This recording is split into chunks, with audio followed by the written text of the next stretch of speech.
Le grand dialogue. Le grand dialogue de l'émission de débat du studio Tamani sur votre radio. Le grand dialogue. Bonsoir. À 2 mois des élections présidentielles, le ton monte entre la majorité et l'opposition. À quoi peut-on s'attendre? L'opposition politique et la société civile ont organisé une marche pacifique samedi dernier, mais elle a été réprimée par les forces de l'ordre. Certains pensent que cette répression est de trop. Que pensent les uns et les autres de cette situation? À quoi peut-on s'attendre dans les jours à venir? Nos invités pour en débattre sont Madame Kouyaté. Bonsoir. Bonsoir. Madame Kouyaté est le président de l'association des Sekessi Kouyaté au Mali. Nuhun Togo, bonsoir. Bonsoir. Nuhun Togo est porte-parole du chef de file de l'opposition et je suis Aliou Sidibé pour la présentation. Le grand dialogue. Alors, Nuhun Togo, que pensez-vous de la marche du samedi dernier? Une marche qui a été réprimée avec beaucoup de vigueur, avec beaucoup de force pour réprimer le peuple malien, d'abord est à condamner. Condamner fermement parce que nous sommes simplement sortis pour demander une très bonne organisation des élections futures et la mise en place des systèmes qui allaient donner la parole aux Maliens sur l'ORTM, la télévision nationale. Mais avec ça, on nous a répondu avec des gaz lacrymogènes. Nous avons été battus sauvagement, tout simplement parce que nous avons voulu marcher. Vous n'êtes pas sans savoir que depuis quelque temps, nous avons envoyé une correspondance au ministère à la direction, d'abord au gouvernorat et puis à la police pour leur dire que nous voulons marcher. Ils nous ont répondu 2 jours plus tard pour nous dire qu'il y a l'état d'urgence. Nous avons dit on ne peut pas nous opposer de l'état d'urgence parce que beaucoup d'activités au Mali se sont passées. On n'a pas parlé d'état d'urgence. Tout récemment, le départ du président au Mandin profond, il a drainé beaucoup du monde. On ne nous a pas parlé d'état d'urgence. Le président s'est déplacé à Sikasso, on ne nous a pas parlé d'état d'urgence avec Andréna. À Ségou, la même chose. Et il est parti aussi à Caille, il a drainé des milliers de gens. Donc on ne nous a pas parlé d'état d'urgence. Tout récemment, on a fait des maloudes sur l'étendue du territoire national. On ne nous a pas parlé d'état d'urgence. Soumaïla vient de finir son grand meeting géant au 26 mars. On ne nous a pas parlé de l'état d'urgence. Un an, jour pour jour, il y a seulement un an, lors de nos grandes marches à Bana, nous avons fait ici des activités. Il y a eu des marches, au moins 4 ou 5 marches. Nous avons drainé des milliers de personnes. Il n'y a pas eu de casse, il n'y a rien. Alors donc nous avons dit aujourd'hui, pour tout simplement alerter l'opinion nationale et internationale pour une très bonne organisation dans les jours à venir pour éviter beaucoup de cafouillage et donner la possibilité aux candidats aussi de s'exprimer devant le peuple malien parce que le président de la République, pour votre information, a invité l'ORTM chez lui pour prendre au moins 15 minutes et s'est adressé à la nation, traduit sur 5 langues, diffusé plus de 45 minutes sur l'ORTM. Nous avons dit si on parle de l'état de droit, si on parle de la justice, le même temps doit être donné aux autres candidats de s'exprimer devant le peuple malien. Mais ce qui a été regrettable, donc nous avons voulu marcher, donc finalement on a été réprimés. Mais à votre avis, pourquoi on vous a demandé de ne pas marcher? C'est ça la question. La véritable raison. Ils nous disent que c'est l'état d'urgence. C'est pour cela que nous avons dit, or il y a eu, vous savez en général, qu'est-ce qui se passe? La loi, il y a eu une loi ici en République du Mali, sous même Ibrahim Boubacar Keïta. Mais on va en revenir à cette loi. Donc cette loi dit clairement qu'on peut marcher. Alors donc nous envoyons la demande. Et la demande, normalement, on donne l'itinéraire pour même éviter beaucoup de problèmes. C'est pour cela que nous avons mis la marche le samedi, un samedi. Donc un samedi, tout le monde est à la maison. Samedi, nous avons donné l'itinéraire pour marcher 1 heure de temps et puis on a donc rentré. Mais nous sommes convaincus d'une chose, il y a beaucoup d'autres d'éléments que nous avons comme information. C'est pour cela que nous voulons une très bonne organisation de façon crédible pour qu'ils ne puissent pas avoir des problèmes. Alors donc revendiquer ça, je ne vois pas pourquoi on peut nous réprimer pour ça. Très bien. Alors, Madame Kouyaté, vous êtes un acteur quand même qui est au-dessus de cette mêlée entre la majorité et l'opposition. À votre avis, que pensez-vous de la marche du samedi dernier? Bon, avant de vous répondre, moi en tant que Sekessi Kouyaté, en tant que le premier ambassadeur dans l'histoire du monde, le premier ambassadeur dans l'histoire du monde, le premier médiateur dans l'histoire du monde, le premier réconciliateur dans l'histoire du monde, vraiment, j'ai d'autres avis mieux que tout ça. Avant de commencer d'abord, je remercie le bon Dieu du fait que le studio Tamani a eu à penser au Kouyaté. En amont, on devrait faire ça depuis longtemps. La place de Kouyaté, c'est là. La marche du samedi, là. Je ne vois même pas d'abord la raison d'abord de cette marche. Moi, je ne vois pas la raison. Je ne vois pas aussi pourquoi ils ont réprimé cette marche. Voilà des choses. Est-ce que vous pouvez un peu expliquer? Je peux expliquer. Nous sommes à un mois de carême. Sur le plan religieux, le Mali est reconnu comme un pays islamique. Et nous sommes au mois de carême, au mois de Ramadan. On devrait sursoir à ça. Par respect seulement pour le mois de Ramadan. Par respect. Je dis, je le redis, l'opposition majorité, ils pensent que ce sont eux le Mali. Non, ce n'est pas vrai. Le Mali est profond. Nous avons un Mali très très profond. Mieux que tout ça. Sinon, si moi j'étais à la place de l'opposition ce jour, on a dit qu'il y a l'état d'urgence. Je reviens. Je dis d'accord. Je me retire. Donnez-moi un jour pendant lequel je peux marcher. Dites-moi un jour pendant lequel je peux marcher. Mais dans ce cas, ce serait à la fin de l'état d'urgence. Voilà. Et donc, ça, c'est pour quand? Bon, on ne le sait pas. Ils se connaissent. L'opposition, majorité, ils se connaissent. Ce sont des amis, ce sont des frères. C'est une même famille politique. Ils sont nés ensemble, ils sont grandis ensemble, ils se connaissent. Je vous assure, pour qu'il y ait tranquillité au Mali, je vous le dis ici, dans votre studio, il faut que Soumala et Ibeka s'asseyent et qu'ils parlent. Et c'est fini. Mais cette élection présidentielle, ça ne concerne pas que ces deux. Non, je viens. Non, ce sont les deux atouts. Mon frère, Soumala, c'est le côté intelligentsia. Ibeka est le côté force de la chose. Même à l'Adema, ils étaient comme ça. C'est-à-dire qu'il faut que le Kouyaté dise la vérité. Disons la vérité aux uns et aux autres. Allô, seule la vérité peut redonner au Mali sa valeur d'antan. Nous sommes en train de nous mentir. Nous sommes en train de nous mentir. Soumala, son frère c'est Ibeka. Ibeka, son frère c'est Soumala. Leur père était des amis. Et même sont des amis. Pourquoi aujourd'hui? Ce ne sont pas des ennemis, hein? Ce sont des adversaires politiques. Il ne faut pas que les gens se confondent. Soumala et Ibeka, ce ne sont pas des ennemis, hein? Ils ont fait le parti Adema ensemble. Ils ont géré beaucoup de choses ensemble, mieux que tout ça. Qu'en 2002, ils l'ont géré ensemble dans la difficulté. Soumala est le côté intelligentsia de tout. Ibeka est le côté force. C'est comme au Mandé, Bala Fasiki Kouyaté était l'esprit du Mandé, Souniata Keïta était la force du Mandé. Ça, c'est Soumala et Ibeka. Mon frère, je demande à tout le peuple malien, sur le plan démocratique, le Mali est cité. Nous avons toutes les institutions au Mali, toutes les structures y sont. Mais dire que il y a eu de gaz lacrymogène pendant le mois de Ramadan au Mali, vraiment c'est honteux. C'est pas sa première fois. Non, non, je sais. Mais ça a été fait en un moment où il n'y a pas de démocratie. Il n'y avait pas de démocratie. Oui, quand Ibeka était encore au pouvoir, voilà. je me rappelle il n'y avait bien, pas de démocratie. quand il était encore Premier ministre. La démocratie va maintenant galopant. Très bien. Mais quelle analyse faites-vous de la répression de cette marche-là? Moi, je suis contre la répression de cette marche. Ok.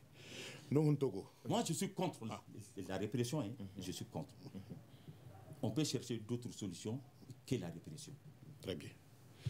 Alors, nous, Togo, votre analyse de la répression de la marche du samedi dernier? Barbarie que nous avons vue avec la violence unie. Nous avons vu que cette police, surtout on connaît la majorité de ces cadres, d'autres qui viennent d'être nommés à des grades. Donc pensez réellement qu'ils ont des comptes à rendre ou, je ne sais pas, faire la promotion de leur grade, ils ont accepté de jouer des sales boulots. Nous avons dit, je l'ai dit toujours dans mes débats, au Burkina Faso, il y avait un des responsables aujourd'hui qui est en prison, qui était de la sécurité d'État. Il était l'homme le plus craint du Burkina Faso, Diendéré.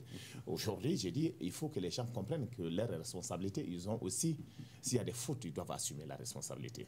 Pour nous, aujourd'hui, sortir pour tout simplement dire au peuple malien, nous voulons une élection transparente et crédible, normalement, on ne devrait pas prendre des dispositions pour bastonner les gens. Et puis des responsables demain, peut-être dans 2 mois, qui seront au pouvoir. Soumaïla a été gazé. L'autre, le président de l'ADP Maliba, il est tombé sur place, évanoui. Et Igor a été battu. Alors des journalistes blessés. Etienne a été battu en coma. Alors donc, pourquoi tout ça? Parce que le problème, c'est que tout simplement, on veut marcher. Nous disons que, je me souviens, l'an passé, au mois de Carême, nous avons marché. Une terre abandonnée, parce que la logique qu'Ibrahim voulait amener notre pays dans une logique où même si il s'est battu pour imposer d'abord, il arrivait à aller à la révision constitutionnelle, même s'il n'y avait pas d'élection, il allait rester au pouvoir jusqu'à l'élection d'un nouveau président. Nous avons dit que ça, c'est pas démocratique et nous n'allons pas accepter. Nous avons mené le combat en ce mois de carême passé et nous avons pu gagner. Moi, c'est un résultat. Il a renoncé donc à aller vers la révision constitutionnelle. Nous disons à 1 mois, nous sommes dans les élections présidentielles. Et si les préalables ne sont pas réglés, alors donc nous allons aller à une élection et après on va gérer la crise. La logique, c'est que nous avons, l'information que nous avons, c'est qu'ils vont truquer les élections présidentielles dans les jours à venir. Parce que nous avons un problème sérieux au Mali au niveau des élections, c'est que la Cour constitutionnelle joue des rôles souvent qui créent des conditions de la violence. Une Cour constitutionnelle, même si je gagne des élections, peut revenir en 3e tour, annuler mes résultats sans dire pourquoi on a annulé les résultats. Alors donc nous avons dit aujourd'hui, il faut que ça soit très clair. Sinon, la loi que nous avons révisée ensemble, nous avons mis des garde-fous qui ne permettent pas au gouvernement de voler cette fois-ci. Mais le problème, c'est que nous avons peur c'est au niveau de la Cour constitutionnelle dans les jours à venir. Nous avons vu ce qui s'est passé à Ansongo, à Tessit, où un bureau de vote qui ne dépassait pas 3000 personnes, finalement, nous avons remarqué avec le gouvernement, avec la Cour constitutionnelle, 6000 personnes ont voté et le gouvernement, après que la CENI a fait son rapport, tout le monde a été écouté, la Cour constitutionnelle a accepté de valider les résultats, faire passer un député qui ne devrait pas être député à l'Assemblée nationale.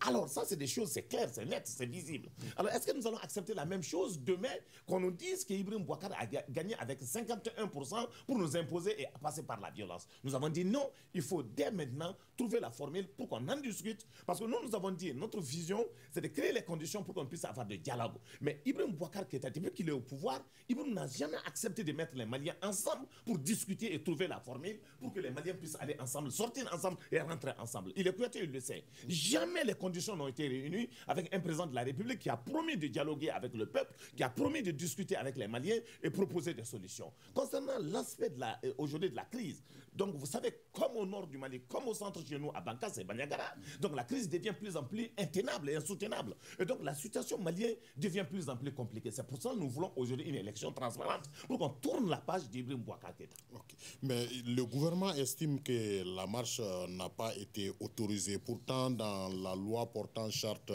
des partis politiques, en son article 16 et 17 notamment, on dit que les partis politiques n'ont pas besoin d'autorisation préalable pour manifester, mais ils doivent informer l'autorité. Est-ce que avec ça, la thèse de marche non autorisée tient? Ça ne tient pas. Ça ne tient pas. Pourquoi? Parce que déjà, nous avons d'abord envoyé la correspondance. Je suis le président de la commission communication. Je suis le président de la commission communication.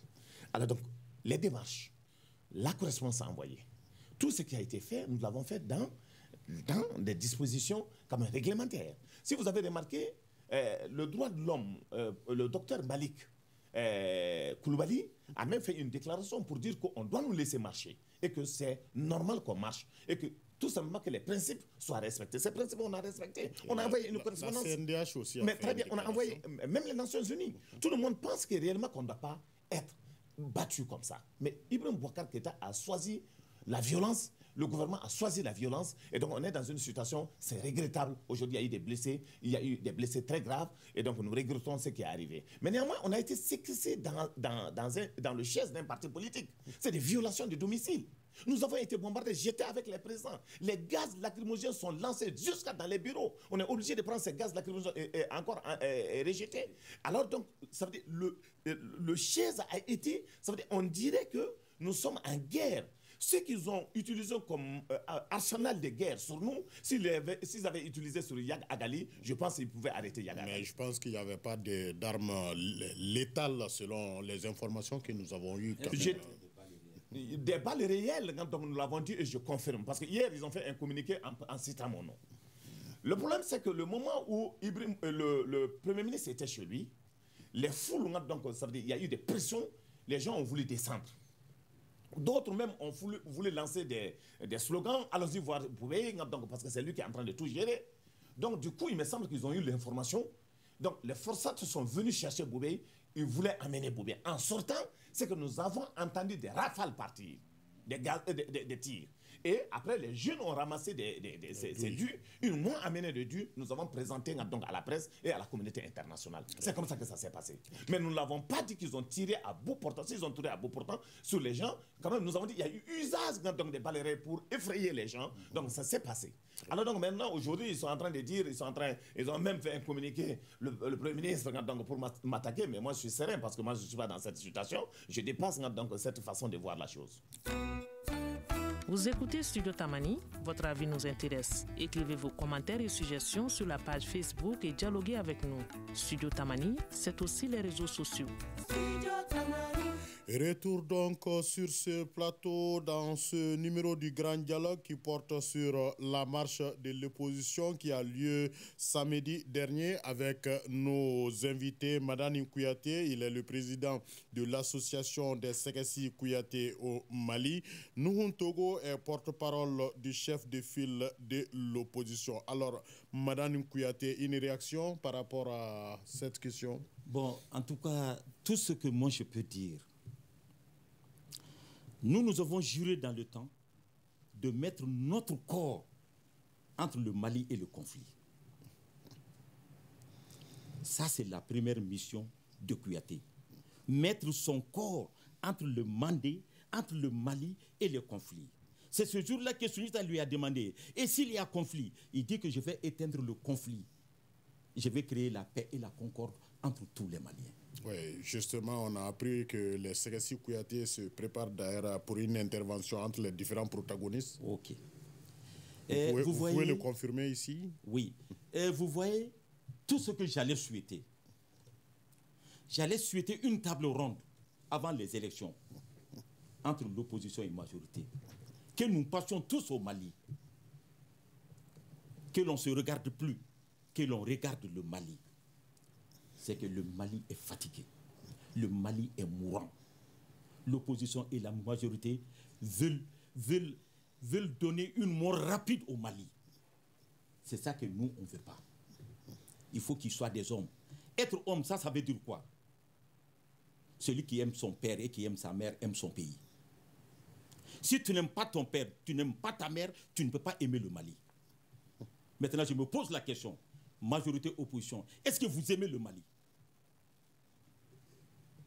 Est-ce que vous avez de l'amour pour ce pays qui a tant souffert, qui vous a tout donné, l'instruction, l'éducation, tout? Pourquoi vous voulez moi? Seul Dieu doit dire moi, mais pas vous. L'opposition cherche le pouvoir. Majorité veut rester au pouvoir. Ça, c'est une guerre, ça. De quoi? Leur propre intérêt. Chacun cherche son propre intérêt, pas l'intérêt du Mali. Mais M.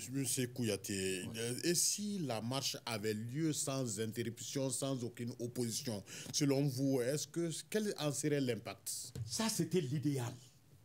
C'est ça que je voulais. Je voulais à ce que le gouvernement dise, marchez, mais je vous en prie, ne faites pas de problème, ne faites pas de bruit. Marchez comme vous voulez. Vous êtes des Maliens. Vous êtes libres de marcher. Vous êtes chez vous. Ça, c'est l'idéal. Ça, c'est l'idéal. C'est ça que le gouvernement devrait faire. ATT l'a dit souvent. Marchez jusqu'à Ségou, si vous voulez.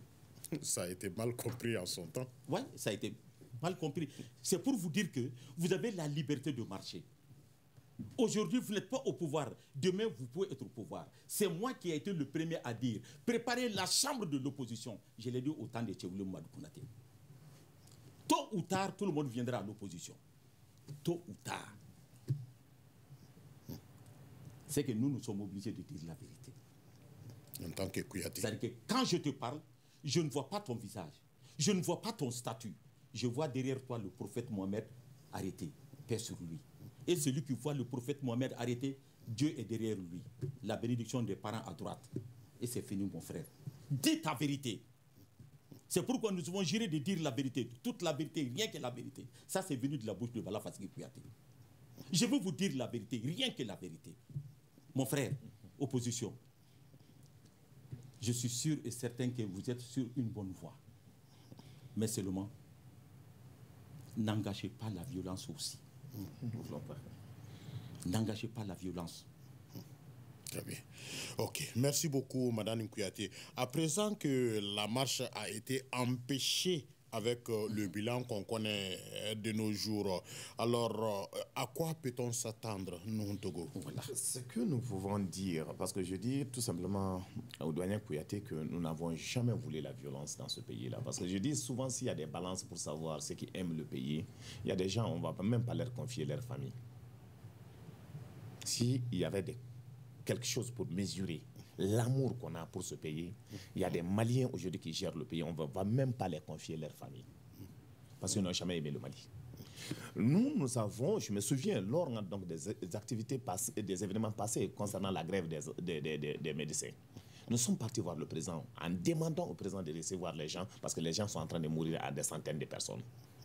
Ici, nous avons souvent créé les conditions. Nous avons envoyé plus de 5 lettres pour que le président puisse nous recevoir pour qu'on en discute du Mali. Nous avons tout fait. Dans les autres pays comme le Burkina Faso, dans d'autres pays, c'est l'opposition qui fait toujours des problèmes. C'est l'opposition qui crée toujours des problèmes. Mais aujourd'hui, au Mali, c'est que c'est une opposition molle, une opposition qui n'aime pas de la violence. Une opposition qui a géré l'ensemble des activités. Il n'y a jamais eu de la violence. Nous avons géré avec responsabilité. Pour dire que, parce que demain, nous allons gérer le pays. Chacun est issu d'une grande famille. Et si nous sommes issus d'une grande famille, ceux qui ont aujourd'hui la chance de gérer le pays, qu'ils considèrent les autres. Le Mali, ce n'est pas pour eux.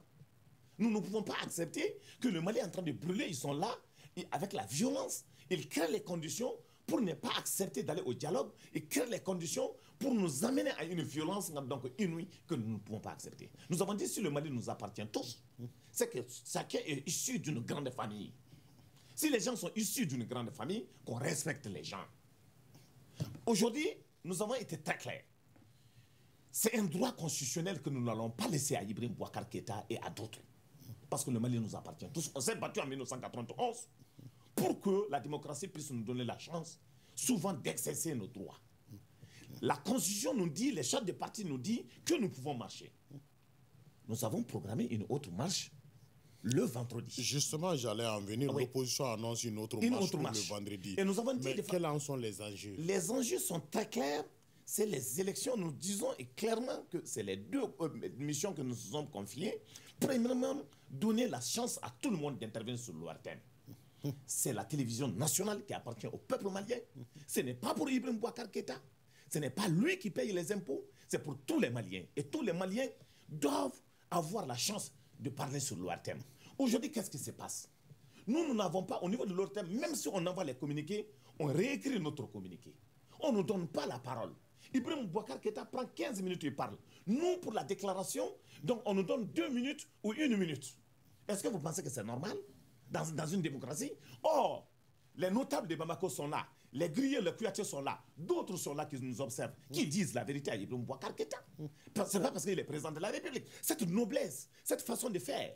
Les Kouyaté, quelle que soit la personnalité, comme il le dit, ils disent la vérité aux gens. Ibrahim Boubacar Keïta viole donc incessamment tous ce qui sont des principes que nous avons arrêtés. Nous ne pouvons pas accepter. Alors si on n'accepte pas, on nous dit nous voulons la violence. Nous ne voulons pas la violence.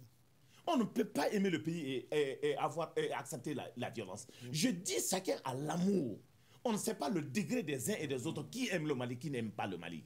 Je vous assure, s'il y a des baromètres, il y a des gens qui n'auront pas la chance de gérer mais nous, Togo, la démission du Premier ministre est réclamée. Pourquoi nous l'avons dit? Mais est-ce que ça peut changer quelque chose? Non, pourquoi nous avons dit? Parce que le problème, c'est qu'il y a une responsabilité à soutenir. S'il y a des violences, le Premier ministre qui gère, c'est les policiers, la garde nationale, la gendarmerie nationale et la sécurité d'État qui ont fait le travail pour que la situation soit ainsi. Alors, le premier responsable de la police et de la garde nationale et de la sécurité sont aujourd'hui gérés par le ministre de la Sécurité et de la Protection civile.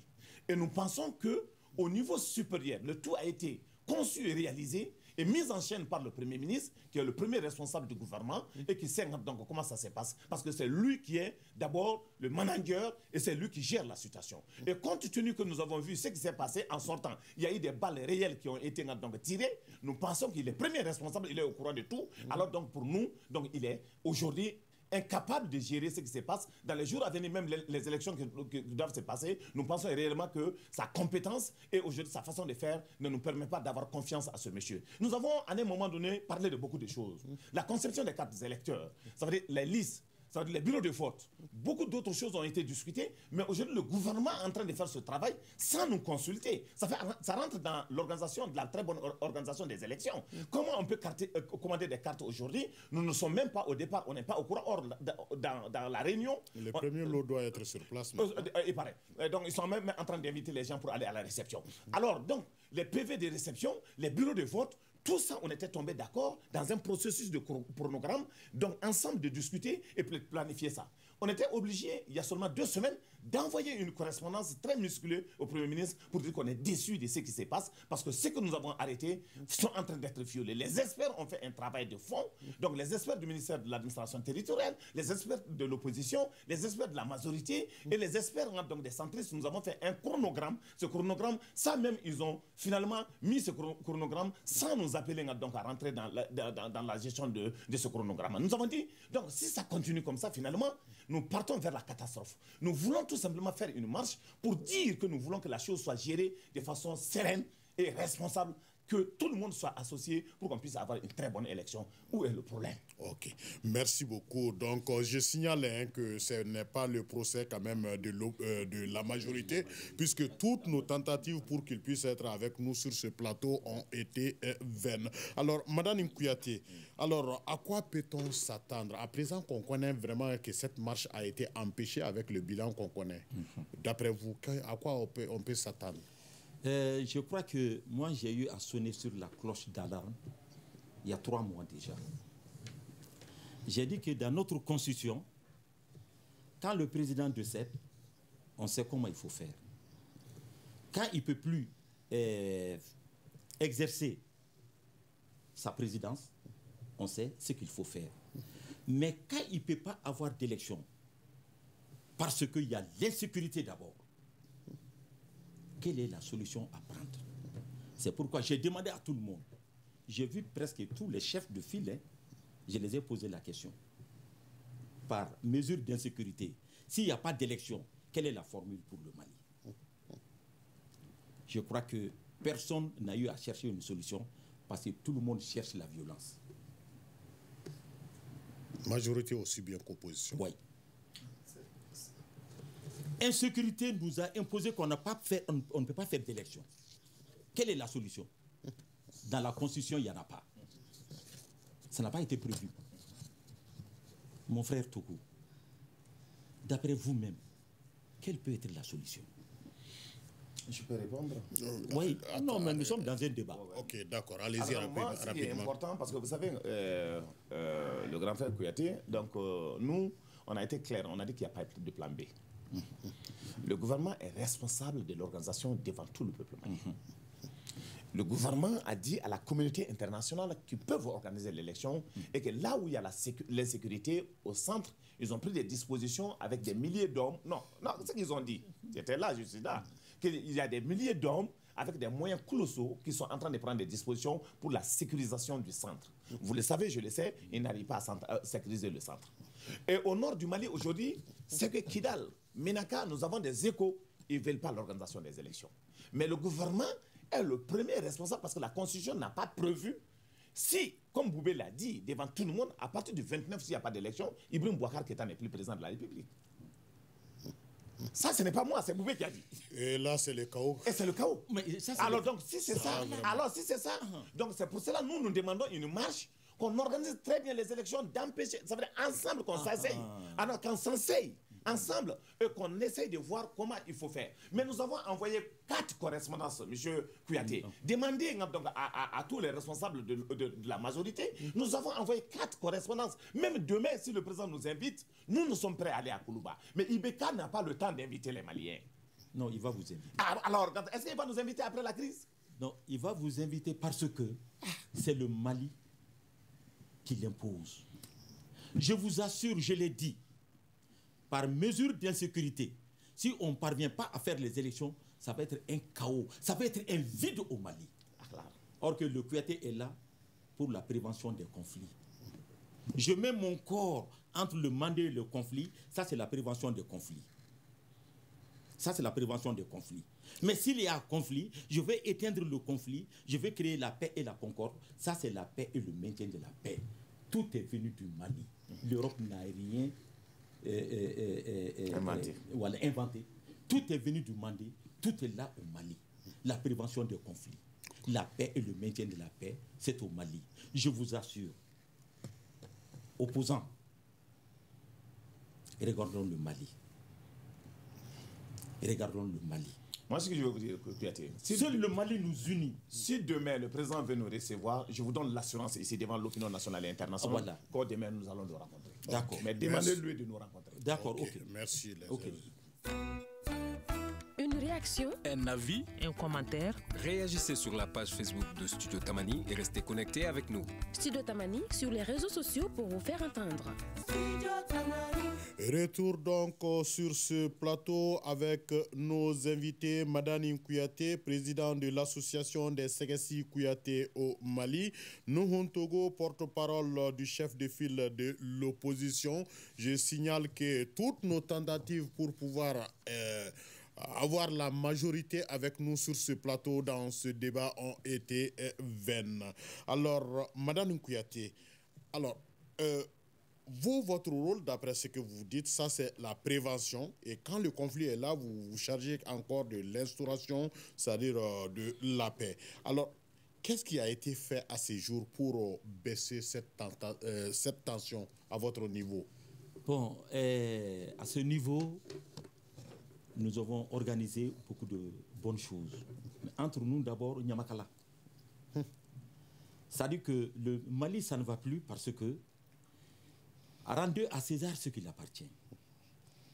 Rendez aux Kouyaté leur devoir, leur mission qui lui a été assignée depuis avant et après Kouroukan-Fouka. Le Recotrade est là. Qu'est-ce que le Recotrade fait actuellement pour ce pays? Mais la société civile en général, vous vous êtes retrouvés dans un front commun? Non. Parce qu'on a vu quand même la société civile une partie de la société civile quand même était avec l'opposition dans cette marche. Aïwa. Tu as vu que ça c'est de l'amalgame. La société civile a un devoir vis-à-vis de la majorité de l'opposition. De ne pas se confondre à eux, d'être à l'écart d'eux, de lutter contre eux, de leur dire la vérité. Ça c'est le rôle de la société civile, ça. Ça, c'est le rôle de la société civile. C'est-à-dire que le rôle même de la société civile, ça, c'est le rôle de Kouyaté. Mais est-ce qu'on peut dire que vous, en tant que leader traditionnel, est-ce que vous êtes partisan dans ce cadre-là? Nous souhaiterons, comme je l'ai dit tout de suite, faire appel à la majorité, à l'opposition, nous asseoir et discuter. Afin que nous puissions nous asseoir sur une même table, discuter en frères. Nous ne sommes pas des ennemis, nous sommes des frères. Seulement, nous avons des visions différentes vis-à-vis d'un problème. C'est tout. C'est tout. Nous sommes des frères. Nous sommes des amis. Je vous assure, la mère d'Ibeka, elle est morte dans les mains de Alou Nouyalou. Ça, c'est de l'amitié, ça. C'est-à-dire qu'il ne faut pas que les sentiments changent selon le temps. Malien Dambé de Toye. Malien Dambé de Toye, quoi. Quand on est amis pour la vie. Mais pas pour un temps. C'est pourquoi je vous ai dit, le jour où Soumaïla a été battu, il est parti voir Ibeka jusque chez lui. Ça, c'est le Malien. Ça, c'est le Malien, ça. Grand frère, je reconnais que vous avez gagné. Merci. Les mains tendues, on se serre les mains. Ça a été salué en son temps. Ça a été salué. C'est ça le Malien. Mais pourquoi vous êtes en train de vous écarter de ça? Jusqu'à prendre des dimensions animales, tirer sur les gens, jeter des gaz lacrymogènes. Et pendant un mois de carême, c'est pas normal. Mais, Madame Kouyaté, à présent, quelles sont les chances du Mali de réussir l'organisation des élections libres et transparentes dans ce contexte tendu entre les protagonistes? Que les dirigeants s'asseyent sur une même table, discuter du Mali. Vous pensez que c'est possible? C'est possible. C'est possible. Avec l'aide des dirigeants religieux, c'est possible. C'est possible. Les religieux, est-ce qu'ils ne sont pas aussi partisans? Bon, ils deviennent de plus en plus partisans. On a vu des... Oui, ils deviennent de plus en plus partisans. C'est ça qui n'est pas bon. C'est ça qui n'est pas bon. À quel sens se vouer à présent? Voilà, on ne le sait plus. Et c'est les Kouyaté qui vont venir maintenant à la rescousse. Maintenant, il faut que les Kouyaté viennent. Nous allons chercher à rencontrer le président de la République. Discuter avec lui. Où en êtes-vous avec ces préparatifs-là? On va chercher à rencontrer le chef de file de l'opposition, Soumaïla. Discuter avec lui. C'est pourquoi nous avons dit déjà, nous sommes en train de faire un grand projet. Nous avons dit, les Kouyaté vont sortir pour que le taux de participation augmente. On va faire la sensibilisation, l'information, la sensibilisation, l'éducation, pour que les jours de l'élection, que les Maliens sortent, pour aller voter. Pour qu'au moins nous dépassions les 77%. Au moins. Parce que la dernière élection, c'était 77%. Très bien. Alors, nous, Togo, oui. À présent, quelles sont les chances du Mali de réussir l'organisation? Ça sera un peu difficile, parce que je dis, Kouyaté, lui, il perce des bonnes choses.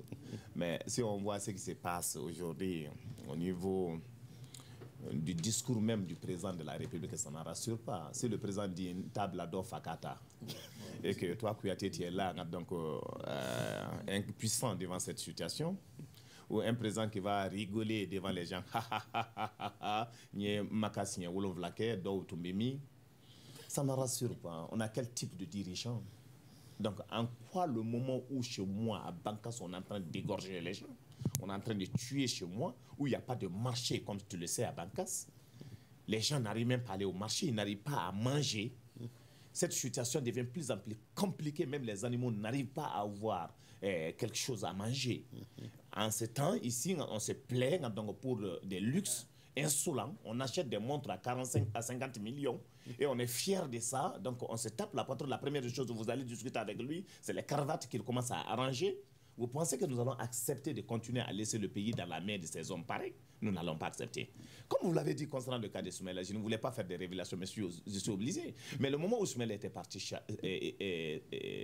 saluer Ibrahim Boubacar Keïta, 1 an, 2 ans plus tard, Ibrahim a rencontré Soumaïla pour dire que c'est la pression internationale qui a fait que tu es parti me saluer. Et Soumaïla a répliqué pour dire, si vous avez des preuves, moi je suis là, donc moi je suis parti parce que je croyais au Mali.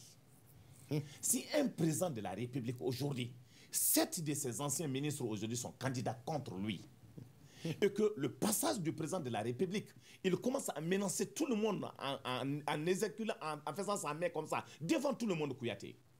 Vous pensez réellement que nous allons accepter aujourd'hui de laisser notre pays partir à fumer? Aujourd'hui, ce qui se passe au centre de Mopti, aujourd'hui Mopti n'existe presque plus, le Nord n'en parle plus. Aujourd'hui, vous pensez qu'aujourd'hui, ce qui est en train de se faire, des milices privées sont en train de se former à Bamako, sur le net, ils continuent à dire qu'ils vont agresser les gens jusqu'à chez eux à la maison. Mais... Et que à tout ça, Ibrahim Boubacar Keïta est au courant, son premier ministre est au courant, Donc ça se passe au vu et au su de tout le monde. Personne n'en parle. Et aujourd'hui, vous voulez qu'on accepte avec des bonnes intentions d'accepter le principe pour dire que ça sera amélioré. Nous disons non. Et le problème politique se règle politiquement. Et aujourd'hui, nous sommes prêts pour le dialogue. Nous voulons aller dialoguer avec le président. Mais aujourd'hui, c'est que le président ne nous donne pas la chance d'échanger avec lui. Il ne donne pas la chance, son engagement. D'abord, le jour où il a pris l'engagement de se présenter comme président de la République, il a donné l'assurance à vous et moi, en disant que la sécurité des Maliens, je vais l'assurer.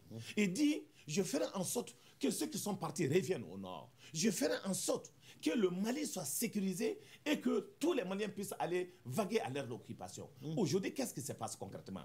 Kouyaté, tirons le bilan devant le peuple malien. Il y a eu un contrat moral entre nous et le président Ibrahim Boubacar Keïta. Mais nous avons été trahis avec les discours, une table à massif Fakata devant tout le peuple malien. Et ce jour-là, vous avez intervenu devant le peuple malien parce que les gens vous ont cru. Mais le comportement d'un président devant le peuple malien, devant cette situation, vous pensez réellement que c'est acceptable? Oui, mais nous, l'ONU appelle au calme. L'ONU, nous avons dit à l'ONU, il était ici, le président, le secrétaire général. Nous avons dit au secrétaire général, nous avons eu vent qui vont aller à la répression. Et que nous les demandons, avant qu'ils n'aillent, de parler au président de la République de nous laisser marcher. C'est constitutionnel, nous ne voulons pas de problème. Mais ils ont tenté, ils ont dit au président de la République. Il paraît que le shérif de Nioro, le shérif de, comment il s'appelle, le shérif de Bankoni, Ousmane Madan, a discuté avec le président pour ne pas accepter d'aller à la répression. Le président dit qu'il n'est pas au courant. Aujourd'hui, ceux qui ont marché avec nous, vous pensez c'est qui? C'est cette société civile. Aujourd'hui, les Diko, Mahmoud Diko, les représentants de Mahmoud Diko, le shérif de Nioro, qui nous ont envoyé une délégation pour nous aider à marcher. Tous ces gens-là ont cru à Ibrahim Boubacar Keïta. Ils ont tourné le dos à Ibrahim Boubacar Keïta. Aujourd'hui, Ibrahim se trouve seul dans la nature et il est avec aujourd'hui qui? Sauf des gens qui acceptent la violence, des gens qui insultent sur l'Internet. La situation devient... Justement, il y a des informations sur le net qui affirment que la MINUSMA va protéger la prochaine marche. Ça, ils ont démenti. Ils ont démenti. Oui. Mais est-ce qu'il n'y a pas une tentative quand même d'essayer vraiment de prostituer quand même l'idée générale de la population à cet effet? Une chose est sûre, nous allons faire la marche le 8, le vendredi. Nous prenons nos responsabilités face à l'histoire. Nous organisons, nous ne voulons pas de la violence. Je te prends l'exemple, regarde sur le net, il y a un policier qui est tombé, le mois ils ont matraqué, ils ont marché sur nos gens. Il y a un policier qui est tombé, les gens voulaient l'agresser à mort, un enfant de 17 ans, mais nous avons protégé l'enfant pour le remettre à la police. Pour dire que nous, notre mission... 17 ans? Un enfant de 17 ans. Nous avons protégé, nous avons remis directement à la police. Mais l'âge pour avoir accès à la Normalement, police... c'est 18 ans. Mais la question qui se pose, comment ils ont recruté? Comme c'est leurs enfants. Okay. Ça pose problème. Alors donc, nous disons que nous, ce n'est pas la violence. Nous n'avons jamais demandé la violence. Nous avons tout simplement dit, nous sommes des Maliens, qu'on nous laisse marcher à cause de Dieu. Bon, moi, je suis entièrement d'accord avec ça. Mais qu'on laisse marcher. C'est-à-dire que le rôle de Kouyaté, ça, c'est autre chose. Moi, je voulais Allez-y rapidement, parce que le temps est un peu pressé. À Mopti, par exemple, s'il y a eu des problèmes entre les communautés. Monsieur Kouyaté, allez-y rapidement. Bon, c'est moi qui venais souvent résoudre les problèmes. Bonne chose. Parce que je suis Kouyaté. Ouais. Imagine-toi, nous avons créé une commission de mobilisation des fonds. Monsieur Kouyaté, nous disons merci à Madani Kouyaté. Il est le président de l'association des Sekessi Kouyaté. Nuhun Togo est porte-parole du chef de file de l'opposition. Merci, monsieur Togo. Alors, nous sommes au terme de cette émission. Merci de l'avoir suivi. Vous pouvez la retrouver sur notre site www.studiotamani.org. Réagissez sur les réseaux sociaux et sur notre répondeur au 75 84 11 11 et 75 84 12 12. Ce débat a été réalisé par la rédaction de Studio Tamani et mise en onde par Nuhun Djire. La régie vidéo était assurée par Mamadi Keïta. Je suis Aliou Sidibé à la présentation et Mouhamadou Touré assurait la coordination. À la prochaine. Le grand dialogue. Le grand dialogue de l'émission de débat du Studio Tamani sur votre radio.